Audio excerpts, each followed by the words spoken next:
Good morning students, good morning. ఈరోజు నేను మీకు 8th క్లాస్లో నుంచి సెకండ్ లెసన్ అయినటువంటి రాజా బదల్ గయా, రాజు మారిపోయాడు అనేటువంటి పాఠ్యాంశాన్ని నేను మీకు ఈరోజు ఎక్స్ప్లెయిన్ చేస్తున్నాను. చూడండమ్మా, ఇక్కడ ఈ రోమన్ చూసుకోండమ్మా. ఈ రోమన్ ఈ नीचे लिखे प्रश्नों के उत्तर लिखो అని చెప్పి ఇవ్వడం జరిగింది. ఈ రోమన్ చూడండి, नीचे लिखे प्रश्नों के उत्तर लिखो. కింద ఇవ్వబడినటువంటి ప్రశ్నలకి సమాధానాలు రాయండి.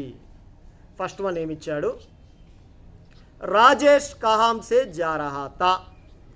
రాజేష్ ఎక్కడ నుంచి వెళ్తూ ఉన్నాడు, ఏ మార్గంలో వెళ్తూ ఉన్నాడు? రాజేష్ జంగల్ సే జా రహా తా. రాజేష్ ఏం చేస్తున్నాడు? జంగల్ సే జా రహా తా, అడవిలో వెళ్తున్నాడు, అడవి దారిలో ప్రయాణిస్తున్నాడు. రాజేష్ నే సోనే కే సిక్కే కో క్యా కియా. రాజేష్ నే సోనే కే సిక్కే కో క్యా కియా. రాజేష్ ఆ బంగారు నాణాన్ని ఏమి చేశాడు? राजेश ने सोने के सिक्के को पहले साधु को दिया. साधु ने कहा कि इसे किसी गरीब को दे दो ताकि वह अपना पेट भर सके. तब राजेश ने दूसरी बार उसे राजा को दिया. ఇక్కడ ఏం చేశాడు? రాజేష్ నే సోనే కే సిక్కే కో పహలే సాధు కో దియా. రాజేషు ఆ బంగారు నాణ్యాన్ని మొదట సాధువుకి, ఒక సన్యాసికి, సాధువుకి ఇవ్వడం జరిగింది. साधु ने कहा कि इसे किसी गरीब को दे दो ताकि वह अपना पेट भर सके. వెంటనే ఆ సాధు ఏం చేశాడు? బాబు, మేము సాధువులము, మాకు ఈ బంగారంతో, డబ్బుతో పని లేదు. నువ్వు ఈ బంగారు నాణాన్ని ఎవరికైనా సరే, ఒక పేదవాళ్ళకి దానంగా ఇవ్వు, అప్పుడు వాళ్ళ యొక్క ఆకలి తీరుతుంది అని చెప్పడం జరిగింది. తబ్ రాజేష్ నే దూసరీ బార్ ఉసే రాజాకు దియా. మొదటిసారి సాధువుకి ఇవ్వబోయాడు, సాధువు ఇలా చెప్పాడు. మరి రెండోసారి ఏం చేశాడు? దాన్ని ఒక రాజుగారికి ఇచ్చాడనమాట. రాజు కా నామ్ క్యా హై, రాజా కా నామ్ క్యా హై, వహ్ కైసా తా. రాజుగారి పేరేంటి, అతను ఎట్లాంటి వ్యక్తి? రాజా కా నామ్ सूरसिंह था. वह बड़ा घमंडी था. धन की लालच में वह पड़ोसी देश पर आक्रमण करता था. రాజా కా నామ్ సూరసింహ తా. రాజుగారి పేరు సూరసింహుడు. వహ్ బడా గమండి తా. అతడు చాలా గర్విష్టి, గర్వం కలిగినటువంటి రాజు. ధన్ కి లాలచ్ మే వహ్ పడోసీ దేశం పర్ ఆక్రమణ్ కర్తా తా. తన యొక్క ధనం మీద ఉన్నటువంటి వ్యామోహంతో, ఆశతో మిగతా చుట్టుపక్కల ఉన్నటువంటి రాజ్యాలపైన ఆయన ఆక్రమణ చేస్తూ ఉంటాడు, దండయాత్ర చేస్తూ ఉంటాడు, దోచుకోవడానికి ప్రయత్నిస్తూ ఉంటాడు. ఓకేనమ్మా. ఇప్పుడు లికో చూసుకోండి స్టూడెంట్స్. ఇప్పుడు లికోని చూడండి. కిసీ పర్ ఆక్రమణ కర్నా ఉచిత్ నహీ హై క్యోం. మనము ఎవరిపైన కూడా దండయాత్ర చేయడము, ఆక్రమించుకోవడము, దోచుకోవడం అనేటువంటిది సరైనది కాదు, సరైన పద్ధతి కాదు. ఎందువల్ల? ఎదుటి వాళ్ళని దోచుకోవడము సరైన పద్ధతి కాదు. ఎందువలన? किसी पर आक्रमण करना उचित नहीं है क्योंकि हर एक को कुछ अधिकार है. इसके अनुसार हर एक को जीने तथा संपत्ति को इकट्ठा करने का अधिकार है. आक्रमण करना जानवरों का काम है, इसलिए आक्रमण करना अन्याय है. किसी पर आक्रमण करना उचित नहीं है. మనము ఎవరిపైనైనా సరే దండయాత్ర, దోచుకోవడము, వాళ్ళని దొంగతనం చేయడము, ఎదుటి వాళ్ళది మనము లాక్కోవడం అనేటువంటిది సరైనది కాదు. క్యోంకి హర్ ఎక్కో కుచ్ అధికార హై. ఎందుకంటే ప్రతి ఒక్కరికి కొన్ని హక్కులు ఉన్నాయి, అధికారాలు ఉన్నాయి. ఏంటివవి? इसके अनुसार हर एक को जीने तथा संपत्ति को इकट्ठा करने का अधिकार है. ప్రతి ఒక్కరికి జీవించేటటువంటి హక్కు ఉంటుంది, మరియు వాళ్ళు సంపదని కూడబెట్టుకునేటువంటి పోగు చేసుకునేటువంటి హక్కును కూడా వాళ్ళు కలిగి ఉంటారు. ఆక్రమణ కర్నా జాన్వరం కా కామ్ హై. మనము ఎదుటి వాళ్ళని దోచుకోవడము, ఎదుటి వాళ్ళపై దాడి చేయడము, ఆక్రమించుకోవడము, వాళ్ళ దగ్గర వస్తువుని లాక్కోవడం అనేటువంటిది అది జంతువులు చేసేటటువంటి పని. మనము అలా చేయకూడదు. ఇస్లియే ఆక్రమణ కర్నా అన్యాయ హై. అందువల్ల ఆ ఎదుటి వాళ్ళ దగ్గర దాన్ని దోచుకోవడము, వాళ్ళపై ఆక్రమణ చేయడం అనేటువంటిది సరైనది కాదు. Second one చూసుకోండమ్మా. రాజా కా స్వభావ్ కైసాతా అప్నే శబ్దం మే లిఖో. రాజుగారి యొక్క స్వభావం ఎట్లాంటిది మీ యొక్క మాటల్లో రాయండి అన్నాడు. రాజా सूरसिंह बहुत घमंडी था। वह धन की लालसा में अन्य देशों पर आक्रमण करके उन्हें लूटता था। उसमें नैतिकता तथा सदाचार के भाव नहीं थे। రాజా సూరసింహ బహుత్ గమండి తా. రాజా సూరసింహుడు చాలా గర్వం కలిగినటువంటి వ్యక్తి. वह धन की लालसा में अन्य देशों पर आक्रमण करके उन्हें लूटता था. తను తన యొక్క ధనార్జనపై ఉన్నటువంటి వ్యామోహంతో మిగతా దేశాల మీద ఆక్రమణ చేసి వాటిని కొల్లగొడుతూ ఉన్నాడు. ఉస్మే నైతికత తథా సదాచార్కే భావ్ నహితే. అతనిలో నైతిక విలువలు మరియు సదాచార్కే భావ్, సదాచారము అంటే సత్ప్రవర్తనతో కూడినటువంటి లక్షణాలు అతనిలో లేవు. ఓకేనమ్మా, ఇది లిఖో. ఇప్పుడు మీరు కనుక చూసినట్లయితే ఇంకా పాఠ్ కా సారాంశ్. రాజా బదల్ గయా కహానీ అప్నే శబ్దం మే లిఖే. సారాంశం చూసుకోండమ్మా. రాజా బదల్ గయా కహానీ అప్ని శబ్దం మే లిఖో. రాజా బదల్ గయా కథని దాని యొక్క సారాంశాన్ని మీ మాటల్లో రాయండి. సారాంశం చూసుకోండి. राजेश नामक एक छोटा लड़का था। वह जंगल में जा रहा था। रास्ते में उसे एक सोने का सिक्का मिला। आगे बढ़ने पर उसे एक साधु दिखाई दिया। राजेश ने वह सिक्का साधु को देना चाहा। साधु ने उसे समझाते हुए कहा, बेटा यह सिक्का साधुओं के लिए नहीं है, इसे किसी गरीब को दे दो। राजेश वह सिक्का लेकर आगे चला। रास्ते में उसे एक राजा की बड़ी सेना दिखाई दी। राजेश को एक सैनिक ने बताया कि वे सब पड़ोसी देश पर आक्रमण कर उसे लूटने जा रहे हैं। राजेश ने सिक्का राजा को देना उचित समझा। राजेश ने सिक्का राजा को देते हुए कहा, लीजिए महाराज, आप इसे रख लीजिए। राजा ने आश्चर्य प्रकट करते हुए कारण पूछा। बालक ने कहा, महाराज एक साधु ने कहा था कि जो सबसे गरीब दिखे उसे यह सिक्का दे देना। राजा क्रोध में बोला, मैं महाराज हूँ, तुम्हें मैं कैसे गरीब लगता हूँ? राजेश ने शांत स्वर में कहा, महाराज यदि आप अमीर होते तो दूसरे देश को लूटने के लिए इतनी बड़ी सेना लेकर क्यों जाते? और राजा की आंखें खुल गई। राजेश की बातों का राजा पर गहरा प्रभाव पड़ा। उसने अपनी सेना को वापस लौटने को आज्ञा दी। उस दिन से राजा ने अपनी संपत्ति से जनता की सेवा करना आरंभ कर दिया. ఇక్కడ రాజా బదల్ గయా కహానీ కా సారాంశాన్ని కనుక మనం చూసినట్లయితే, రాజేష్ నామక్ ఏక్ చోటా లడకా తా, రాజేష్ అనేటువంటి ఒక చిన్న పిల్లవాడు ఉన్నాడు. వహ జంగల్ మే జా రహా తా, ఆ పిల్లవాడు అడవిలో ప్రయాణం చేస్తూ ఉన్నాడు. రాస్తే మే ఉసే ఏక్ సోనే కా సిక్కా మిలా, దారిలో అతనికి ఒక బంగారు నాణెం దొరికింది. ఆగే బడ్నే పర్ ఉసే ఏక్ సాధు దికాయి దియా, ఆ బంగారు నాణాన్ని ఏం చేద్దామని ఆలోచిస్తూ, ఇది నాది కాదు, మరి ఇది ఎవరిదో, నేను దీన్ని ఏం చేయాలి అని ఆలోచిస్తూ ముందుకు వెళ్తుంటే ఆయన దారిలో ఆ పిల్లవాడికి ఒక సాధువు కనిపించాడు. రాజేష్నే వహ సిక్కా సాధువుకో దేనా చాహా, రాజేషు ఆ బంగారు నాణాన్ని ఆ సాధువుకి ఇవ్వాలనుకున్నాడు. సాధువునే ఉసే समझाते हुए कहा, बेटा यह सिक्का साधुओं के लिए नहीं है, ఆ సాధువు ఆ పిల్లవాడికి అర్థమయ్యేటట్టు చెబుతూ ఈ విధంగా అంటున్నాడు, బాబు ఈ బంగారు నాణ్యం అనేటువంటి సాధువులకి కాదు, ఈ సాధువులకి డబ్బులతో పని లేదు, ఇసే కిసీ గరీబ్ కో దేదో, ఇది ఎవరైనా సరే ఒక పేదవాడికి ఇవ్వు. రాజేష్ వह సిక్కా లేకర్ ఆగే చలా, ఇంకా రాజేష్ ఆ బంగారాన్ని తీసుకొని ముందుకు వెళ్ళిపోయాడు. రాస్తే మే ఉసే ఏక్ రాజాకి బడి సేనా దికాయిది, దారిలో ఒక పెద్ద సైన్యము కనిపించింది, ఒక రాజు ఆ సైన్యాన్ని తీసుకొని వెళ్తూ కనిపించాడు. राजेश को एक सैनिक ने बताया कि वे सब पड़ोसी देश पर आक्रमण कर उसे लूटने जा रहे हैं.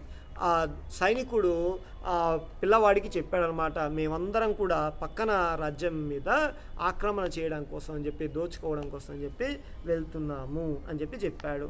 రాజేష్నే సిక్కా రాజాకో దేనా ఉచిత్ సంజా, అప్పుడు రాజేష్కి ఈ బంగారు నాణం రాజుగారికి ఇవ్వడమే కరెక్టు అని అనిపించింది. రాజేష్నే సిక్కా రాజాకు దేతే హుయే కహా లీజియే మహారాజ్ ఆప్ ఇసే రఖ్ లీజియే, వెంటనే రాజేష్ ఆ బంగారు నాణాన్ని రాజుగారికి ఇస్తూ అన్నాడనమాట, మహారాజా దీన్ని మీ దగ్గర ఉంచండి అని. రాజానే ఆశ్చర్య ప్రకట్ కర్తే హుయే కారణ్ పూచా, రాజుగారు చాలా ఆశ్చర్యపోతూ ఎందుకు నువ్వు నాకు బంగారు నాణ్యం ఇవ్వదలుచుకున్నావు అని చెప్పి అడిగాడు. బాలక్నే కహా మహారాజ్ ఏక్ సాధునే కహా తాకి జో సబ్సే గరీబ్ దికే ఉసే యా సిక్కా దేదేనా, వెంటనే ఆ పిల్లవాడు చెప్పాడు, మీకు అందరికంటే పేదవాడుగా ఎవరు కనిపిస్తారో అతడికి ఈ బంగారు నాణ్యం ఇవ్వమని నాకు ఒక సాధువు చెప్పాడు. రాజా క్రోధ్ మే బోలా మై మహారాజు హూ తుమ్హే మై కైసే గరీబ్ లగ్తా హూ, వెంటనే మహారాజు చాలా కోపంగా అంటున్నాడు అనమాట, రే నేను మహారాజుని రా, నేను మహారాజుని, నేను నీకు పేదవాళ్ళ కనిపిస్తున్నానా అని చెప్పి అన్నాడనమాట. రాజేష్నే శాంత స్వరమే కహా महाराज यदि आप अमीर होते तो दूसरे देश को लूटने के लिए इतनी बड़ी सेना लेकर क्यों जाते, వెంటనే ఆ పిల్లవాడు అంటున్నాడు, మహారాజా మీరు నిజంగా ధనవంతులైతే ఇంత పెద్ద సైన్యాన్ని తీసుకొని వేరే దేశాన్ని ఆక్రమించుకోవాలని చెప్పి ఎందుకు వెళ్తున్నారు. రాజేష్కి బాతేం కా రాజా పర్ గహరా ప్రభావ పడా, ఆ రాజేష్ యొక్క మాటలు రాజు పైన చాలా ప్రభావం చూపినాయి. ఉస్నే అప్నీ సేనాకో వాపస్ లౌట్నేకో ఆజ్ఞాది, వెంటనే ఆ రాజు తన సైన్యాన్ని తిరిగి బయలుదేరండి, మన రాజ్యానికి వెళ్ళిపోదాము అని చెప్పి ఆజ్ఞ జారీ చేశాడు. ఉస్ దిన్ సే రాజానే అప్నీ సంపత్తి సే జనతాకి సేవా కర్నా ఆరంభ కర్ దియా, ఆ రోజు నుంచి రాజు తన యొక్క సంపదని ప్రజలకి సేవ చేయడం కోసం అని చెప్పి ఉపయోగించడం మొదలుపెట్టాడు, ప్రజల యొక్క సేవలో మునిగిపోయాడు. ఇది రాజా బదల్ గయా కహానీ కా సారాంశం. ఓకేనమ్మా, ఇది ఇంకా మీరు చూసినట్లయితే సృజనాత్మక్ అభివ్యక్తి, ఇంకా సృజనాత్మక్ అభివ్యక్తి చూడండమ్మా. సృజనాత్మక అభివ్యక్తి, राजा बदल गया कहानी की किसी एक घटना को संवाद रूप में लिखे. రాజా బదల్ గయా అనేటువంటి కథలో ఉన్నటువంటి ఏదైనా ఒక సన్నివేశాన్ని సంభాషణ రూపంలో రాయండి. ఇక్కడ చూసినట్లయితే एक बार जंगल में राजेश जा रहा था, उसे एक सोने का सिक्का मिला. उस सिक्के को लेकर राजेश एक साधु के पास पहुंचा. राजेश, साधु जी आप यह सिक्का लीजिए. साधु, बेटा यह सिक्का हमारे जैसे साधुओं के लिए नहीं है, इसे किसी गरीब को दे दो ताकि वह अपना पेट भर सके. साधु की बात मानकर राजेश वहां से चल पड़ा और रास्ते में उसे एक राजा की बड़ी सेना दिखाई दी. उसने एक सैनिक को रोका.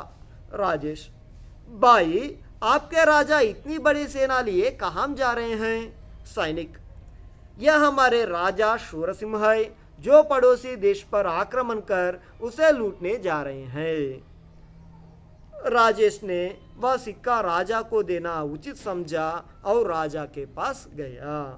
राजेश, लीजिए महाराज, आप इसे रख लीजिए. राजा, बेटा तुम यह मुझे क्यों देना चाहते हो. राजेश, महाराज एक साधु ने कहा था कि जो सबसे गरीब दिखे उसे यह सिक्का दे देना.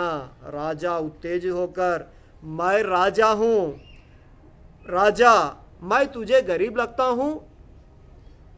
राजेश, महाराज यदि आप अमीर होते तो दूसरे देश की लूटने के लिए इतनी बड़ी सेना लेकर क्यों जाते। राजेश की बात राजा की समझ में आ गई। उन्हें अपनी गलती का एहसास हुआ। राजेश की प्रशंसा करते हुए उसने सेना को लौटने का आदेश दिया।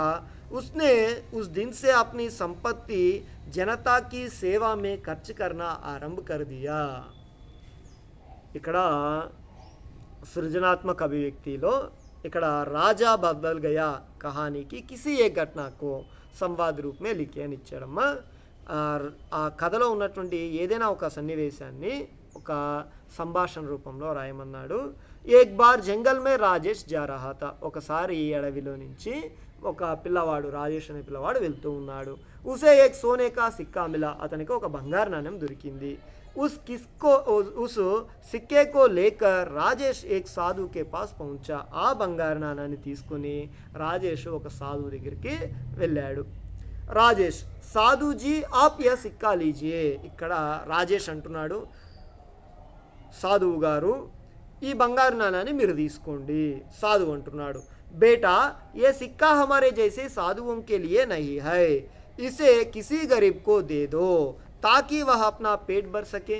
వెంటనే ఆ సాధువు చెప్పారు బాబు ఈ బంగారు నాణం మాలాంటి సాధువులకి కాదు, దీన్ని నువ్వు తీసుకుని వెళ్ళి ఎవరికైనా పేదవాళ్ళకి ఇవ్వు, అప్పుడు వాళ్ళ యొక్క ఆకలి తీరుతుంది।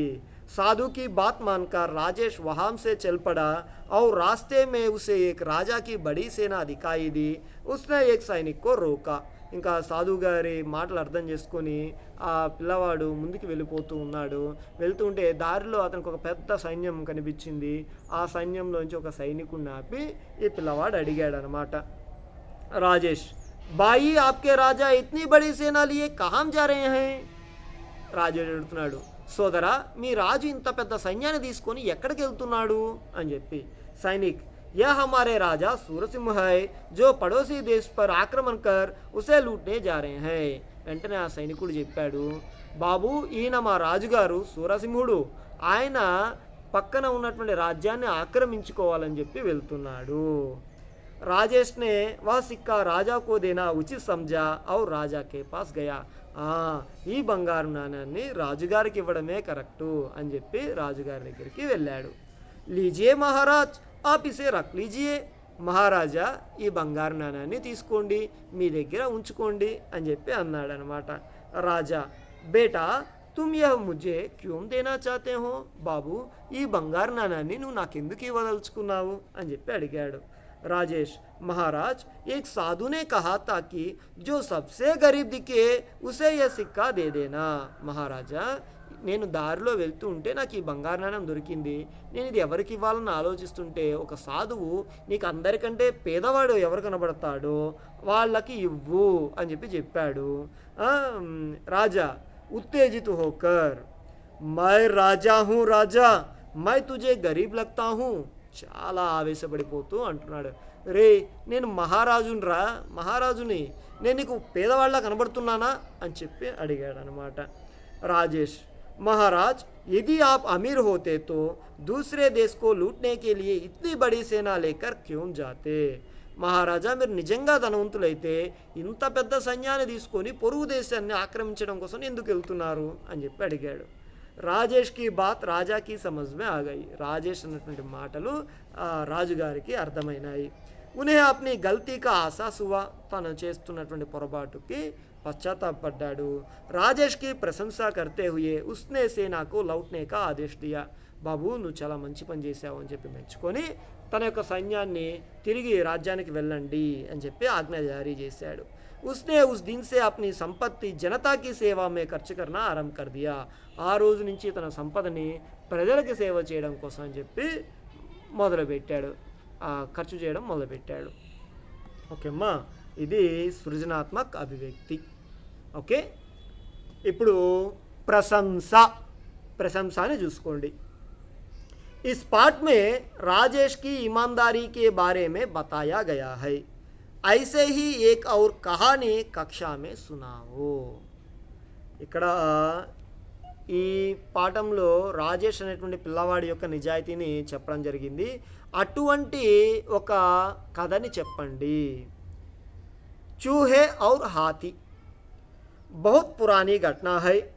एक बर्बाद हो जाने के गांव के उजाड़ पड़े घरों में हजारों चूहे रहते थे। इसी उजाड़ गांव के निकट एक तालाब था। हाथियों का एक झुंड पानी पीने गांव के खंडहरों से होकर गुजरना पड़ता था। हाथियों के भारी भारकम पैरों तले रोज सैकड़ों चूहे कुचल जाते। कुछ मर जाते तो कुछ सदा के लिए अपंग हो जाते। इस मुसीबत से छुटकारा पाने के लिए एक दिन चूहों ने सभा की और निर्णय लिया कि इनके बारे में हाथियों के राजा से बात की जाए। फिर एक दिन चूहों को राजा हाथियों के राजा से बोला, महाबली, जब भी हाथियों का झुंड पानी पीने के लिए गुजरता है तो हमारा बहुत से साथी उनके पैरों तले कुचल जाते थे। अतः कृपा करके आप अपना रास्ता बदल लें। इसके बदले मौका पड़ तो हम आपके काम आएंगे। यह सुनकर हाथियों का सरदार जोर से हंस पड़ा। तुम इतने छोटे से भला हमारी क्या मदद कर सकते हो, लेकिन फिर भी मैं अपने साथियों को रास्ता बदलने को कह दूंगा। कुछ समय बाद एक राजा के सैनिकों ने बेहद मजबूत जाल बिछा दिया जिसमें कई हाथी फंस गए। अचानक हाथियों के सरदार की चूहों के सरदार की कही बात याद आ गई और जोरों से चिंगाड़ने लगा। चूहों ने राजा ने जब उसकी चिंगाड़ सुनी तो वह तुरंत अपने साथियों के साथ वहां पहुंचा और जाल को काट डालकर हाथियों को स्वतंत्र किया। शिक्षा, छोटा समझकर किसी की उपेक्षा करना ठीक नहीं है। वक्त पर छोटा प्राणी भी काम दे जाता है। చాలా మంచి మెసేజ్ ఉన్నటువంటి కథని ఇక్కడ మనకి పాఠ్యాంశంగా ఇవ్వడం జరిగింది. ఏంటి అంటే ఇక్కడ చూహే ఔర్ హాతీ, ఎలుకలు మరియు ఏనుగులకి సంబంధించినటువంటి కథని ఇక్కడ మనకి చెప్పడం జరిగిందమ్మా. ఏంటి ఆ కథ అనేది చూద్దాం ఒక్కసారి.